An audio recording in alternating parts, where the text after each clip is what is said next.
নমস্কাৰ সকলোকে স্বাগতম জনাইছোঁ অন্যতা ভিতৰলৈ আৰু আজি ভিডিঅ'ত আমি আলোচনা কৰিম গেট 4 সুবিধা হোৱাকৈ কেইটামান অতি গুৰুত্বপূৰ্ণ প্ৰশ্ন উত্তৰ গতিকে ভিডিঅ'টো আৰম্ভ কৰোঁ তৰাইনৰ প্ৰথম যুদ্ধ কিমান চনত হৈছিল ইয়াৰে শুদ্ধ অপশ্যনটো হ'ব অপশ্যন চি 1191 চনত তৰাইনৰ প্ৰথম যুদ্ধ সংঘটিত হৈছিল 1191 চনত ইয়াৰ পিছৰ কুৱেশ্যন গুপ্ত সম্ৰাট সমুদ্ৰগুপ্ত ৰাজসভাৰ কবিজন কোন আছিল ইয়াৰে শুদ্ধ অপশ্যনটো হ'ব অপশ্যন এ হৰিসেন গুপ্ত সম্ৰাট সমুদ্ৰগুপ্ত ৰাজসভাৰ কবিজন আছিল হৰিসেন নেক্সট কুৱেশ্যন কোন চনত গান্ধী আৰাইন চুক্তি স্বাক্ষৰিত হৈছিল শুদ্ধ অপশ্যনটো হ'ব অপশ্যন বি 1931 চনত গান্ধী আৰাইন চুক্তি স্বাক্ষৰিত হৈছিল 1931 চনত ইয়াৰ পিছৰ কুৱেশ্যন মেচিডোনিয়াৰ ৰজা আলেকজেণ্ডাৰে কেতিয়া ভাৰত আক্ৰমণ কৰিছিল শুদ্ধ অপশ্যনটো হ'ব অপশ্যন চি 326 খ্ৰীষ্টপূৰ্ব 326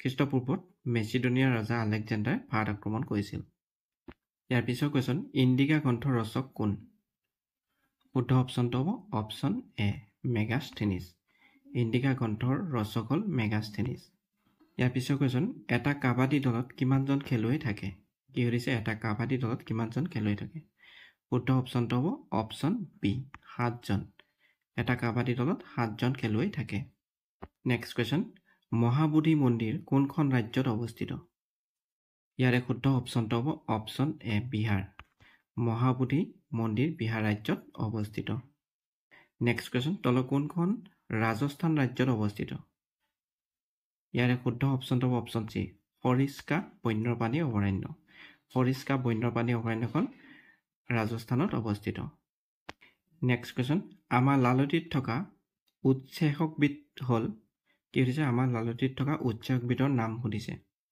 শুদ্ধ অপশ্যনটো হ'ব এমাইলেছ আমাৰ লালতীত থকা উৎসেচকবিধৰ নাম হ'ল এমাইলেছ নেক্সট কুৱেশ্যন ইউক্ৰেইনৰ ৰাজধানী চহৰ কি শুদ্ধ অপশ্যনটো হ'ব অপশ্যন বি কিয়েভ ইউক্ৰেইনৰ ৰাজধানী চহৰখনৰ নাম হ'ল Kyiv next question Mamoni Raisom গোস্বামীয়ে কিমান চনত জ্ঞানপীঠ বঁটা লাভ কৰিছিল শুদ্ধ অপশ্যনটো হ'ব অপশ্যন ডি 2000 চনত মামণি ৰয়ছম গোস্বামীয়ে জ্ঞানপীঠ বঁটা লাভ কৰিছিল 2000 চনত নেক্সট কুৱেশ্যন ভাৰতবৰ্ষৰ সংসদীয় গণতন্ত্ৰৰ ধাৰণাটো কোনখন দেশৰ সংবিধানৰ পৰা অনুসৰণ কৰা হৈছে শুদ্ধ অপশ্যনটো হ'ব অপশ্যন বি ইংলেণ্ডৰ পৰা ভাৰতবৰ্ষৰ সংসদীয় গণতন্ত্ৰৰ ধাৰণাটো ইংলেণ্ড দেশৰ সংবিধানৰ পৰা অনুসৰণ কৰা হৈছে নেক্সট কুৱেশ্যন সমাজবাদী আৰু ধৰ্ম নিৰপেক্ষ শব্দ দুটা সংবিধানৰ কিমানতম সংশোধনী মতে প্ৰস্তাৱনাত সন্নিৱিষ্ট হৈছে ইয়াৰে শুদ্ধ অপশ্যনটো হ'ব অপশ্যন এ 42তম সংশোধনী সমাজবাদী আৰু ধৰ্ম নিৰপেক্ষ এই দুটা শব্দ সংবিধানৰ 42তম সংশোধনী প্ৰস্তাৱনাত সন্নিৱিষ্ট হৈছে নেক্সট কুৱেশ্যন তলৰ কোনজন ব্যক্তি ভাৰতৰ সংবিধানৰ খচৰা কমিটিৰ সদস্য আছিল ইয়াৰে শুদ্ধ অপশ্যনটো হ'ব অপশ্যন বি জৱাহৰলাল নেহেৰু সংবিধানৰ খচৰা কমিটিৰ সদস্য আছিল নেক্সট কুৱেশ্যন ৰাষ্ট্ৰসংঘৰ অন্তৰ্গত মানৱ অধিকাৰ আয়োগ কেতিয়া গঠন হৈছিল শুদ্ধ অপশ্যনটো হ'ব অপশ্যন ডি 1946 1946 চনত ৰাষ্ট্ৰসংঘত মানৱ অধিকাৰ আয়োগ গঠন হৈছিল নেক্সট কুৱেশ্যন মেডাম মেফি কিমান তাৰিখে পালন কৰা হয় ইয়াৰে শুদ্ধ অপশ্যনটো হ'ব অপশ্যন চি 31 জানুৱাৰী তাৰিখে মেডাম মেফি পালন কৰা হয় নেক্সট কুৱেশ্যন অৰুণোদয় দেশ বুলি কোনখন ঠাইক কোৱা হয় ইয়াৰে শুদ্ধ অপশ্যনটো হ'ব অপশ্যন এ অৰুণাচল প্ৰদেশক অৰুণোদয় দেশ বুলি কোৱা হয় নেক্সট কুৱেশ্যন উত্তৰ পূৰ্বাঞ্চলৰ বৃহত্তম ৰাষ্ট্ৰীয় উদ্যানখনৰ নাম কি শুদ্ধ অপশ্যনটো হ'ব অপশ্যন ডি নামদফা ৰাষ্ট্ৰীয় উদ্যান উত্তৰ পূৰ্বাঞ্চলৰ বৃহত্তম ৰাষ্ট্ৰীয় উদ্যানখনৰ নাম হ'ল নামদফা ৰাষ্ট্ৰীয় উদ্যান নেক্সট কুৱেশ্যন দিবাং ভেলী অভয়াৰণ্য কোনখন ৰাজ্যত অৱস্থিত শুদ্ধ অপশ্যনটো হ'ব option B Arunachal Pradesh Dibang valley অভয়াৰণ্যখন Arunachal Pradesh ৰাজ্যত অৱস্থিত নেক্সট কুৱেশ্যন পৃথিৱীৰ তৃতীয় বৃহত্তম শৃংগ কাঞ্চনজংঘা কোনখন ৰাজ্যত অৱস্থিত শুদ্ধ অপশ্যনটো হ'ব অপশ্যন চি ছিকিমত পৃথিৱীৰ তৃতীয় বৃহত্তম শৃংগ কাঞ্চনজংঘাখন ছিকিমত অৱস্থিত নেক্সট কুৱেশ্যন হোজাগিৰি উৎসৱ কোনখন ৰাজ্যত পালন কৰা হয় শুদ্ধ অপশ্যনটো হ'ব অপশ্যন এ ত্ৰিপুৰা হোজাগিৰি উৎসৱ ত্ৰিপুৰা ৰাজ্যত পালন কৰা হয় নেক্সট কুৱেশ্যন চেংক্ৰেনি উৎসৱ কোন জনগোষ্ঠীয়ে পালন কৰে শুদ্ধ অপশ্যনটো হ'ব অপশ্যন বি আংগামীসকলে। চেংক্ৰনিক উৎসৱ আংগামী জনগোষ্ঠীসকলে পালন কৰে। নেক্সট কুৱেশ্যন, অসমৰ প্ৰথম শিশু আলোচনীখনৰ নাম কি? শুদ্ধ অপশ্যনটো হ'ব অপশ্যন বি ল'ৰা বন্ধু। অসমৰ প্ৰথম শিশু আলোচনীখনৰ নাম হ'ল ল'ৰা বন্ধু। আৰু যদি সোধে অসমৰ প্ৰথম শিশু উপন্যাসখনৰ নাম কি, তেতিয়াহ'লে হ'ব পাতাল পুৰি। নেক্সট কুৱেশ্যন, অসম সাহিত্য সভাৰ প্ৰথম অধিৱেশন ক'ত অনুষ্ঠিত হৈছিল? শুদ্ধ অপশ্যনটো হ'ব অপশ্যন চি শিৱসাগৰত। অসম সাহিত্য সভাৰ প্ৰথম অধিৱেশন অনুষ্ঠিত হৈছিল শিৱসাগৰত। নেক্সট কুৱেশ্যন, শেৱালি কবি বুলি কোনজন সাহিত্যিকক জনা যায়? শুদ্ধ অপশ্যনটো হ'ব অপশ্যন এ ৰত্নকান্ত বৰকাকতি। ৰত্নকান্ত বৰকাকতিক শেৱালি কবি বুলিও জনা যায়। নেক্সট কুৱেশ্যন, দাণ্ডি যাত্ৰাত অংশ লোৱা অসমৰ ব্যক্তিগৰাকীৰ নাম কি? শুদ্ধ অপশ্যনটো হ'ব অপশ্যন ডি লীলাধৰ বৰুৱা। দাণ্ডি যাত্ৰাত অংশগ্ৰহণ কৰা অসমৰ ব্যক্তিগৰাকীৰ নাম হ'ল লীলাধৰ বৰুৱা। নেক্সট কুৱেশ্যন, কিমান চনত অসমত প্ৰথম জনতা দলৰ চৰকাৰ গঠন হৈছিল?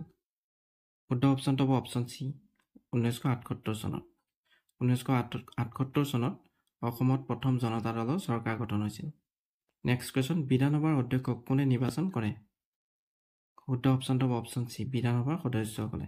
বিধানসভাৰ সদস্যসকলে বিধানসভাৰ অধ্যক্ষক নিৰ্বাচিত কৰে। নেক্সট কুৱেশ্যন, অসমৰ ডিগবৈ শোধনাগাৰ কিমান চনত স্থাপন হৈছিল? শুদ্ধ অপশ্যনটো হ'ব অপশ্যন এ 1901 চনত। অসমৰ ডিগবৈ শোধনাগাৰটো স্থাপন কৰা হৈছিল 1901 চনত। নেক্সট কুৱেশ্যন, তেজ গোট মৰাৰ বাবে কোনটো ভিটামিন দৰকাৰ? শুদ্ধ অপশ্যনটো হ'ব option A vitamin K. Next question, কোন তাৰিখে বন মহোৎসৱ দিৱস পালন কৰা হয়? শুদ্ধ অপশ্যনটো হ'ব অপশ্যন চি 1 জুলাই। 1 জুলাই তাৰিখে বন মহোৎসৱ দিৱস পালন কৰা হয়। নেক্সট কুৱেশ্যন, ব্ৰহ্মণ বংশৰ ৰাজত্বৰ অন্তত কামৰূপত কোন বংশৰ শাসন প্ৰতিষ্ঠা হয়? ইয়াৰ শুদ্ধ অপশ্যনটো হ'ব অপশ্যন বি শালস্তম্ভ বংশ। বৰ্মন বংশৰ ৰাজত্বৰ অন্তত কামৰূপত শালস্তম্ভ বংশৰ শাসন প্ৰতিষ্ঠা হয়। নেক্সট কুৱেশ্যন, ভাৰতৰ পৰিকল্পনা আয়োগৰ অধ্যক্ষ কোন? শুদ্ধ অপশ্যনটো হ'ব অপশ্যন ডি প্ৰধানমন্ত্ৰী। ভাৰতৰ পৰিকল্পনা আয়োগৰ অধ্যক্ষজন হ'ল প্ৰধানমন্ত্ৰী। নেক্সট কুৱেশ্যন, অসমৰ সৰ্বাধিক জনসংখ্যা জিলা কোনখন? শুদ্ধ অপশ্যনটো হ'ব অপশ্যন বি নগাঁও জিলা। অসমৰ সৰ্বাধিক জনসংখ্যা থকা জিলাখন হ'ল নগাঁও জিলা। নেক্সট কুৱেশ্যন, চক্ৰশিলা অভয়াৰণ্য কোন জিলাত অৱস্থিত? শুদ্ধ অপশ্যনটো হ'ব অপশ্যন চি কোকৰাঝাৰ। চক্ৰশিলা অভয়াৰণ্যখন কোকৰাঝাৰ জিলাত অৱস্থিত। নেক্সট কুৱেশ্যন, মহাত্মা গান্ধীয়ে কোন চনত অসহযোগ আন্দোলন আৰম্ভ কৰিছিল? শুদ্ধ অপশ্যনটো হ'ব অপশ্যন ডি 1920 চনত।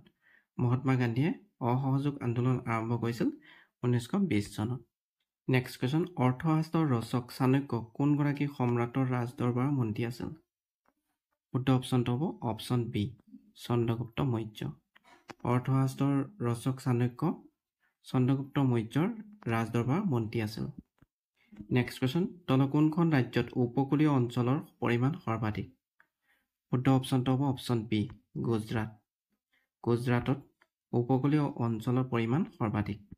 Next question, PV. সিন্ধু কি খেলৰ সৈতে জড়িত? শুদ্ধ অপশ্যনটো হ'ব option C badminton. PV. Sindhu badminton খেলৰ লগত জড়িত। নেক্সট কুৱেশ্যন, ভাৰতত কোন তাৰিখে স্বচ্ছ ভাৰত দিৱস পালন কৰা হয়? শুদ্ধ অপশ্যনটো হ'ব অপশ্যন এ 2 অক্টোবৰ তাৰিখে। ভাৰতত 2 অক্টোবৰ তাৰিখে স্বচ্ছ ভাৰত দিৱস পালন কৰা হয়। নেক্সট কুৱেশ্যন, নন্দিনী কৃষক সমৃদ্ধি যোজনা কোনখন ৰাজ্যত চৰকাৰে প্ৰৱৰ্তন কৰিছে? শুদ্ধ অপশ্যনটো হ'ব অপশ্যন ডি উত্তৰ প্ৰদেশ।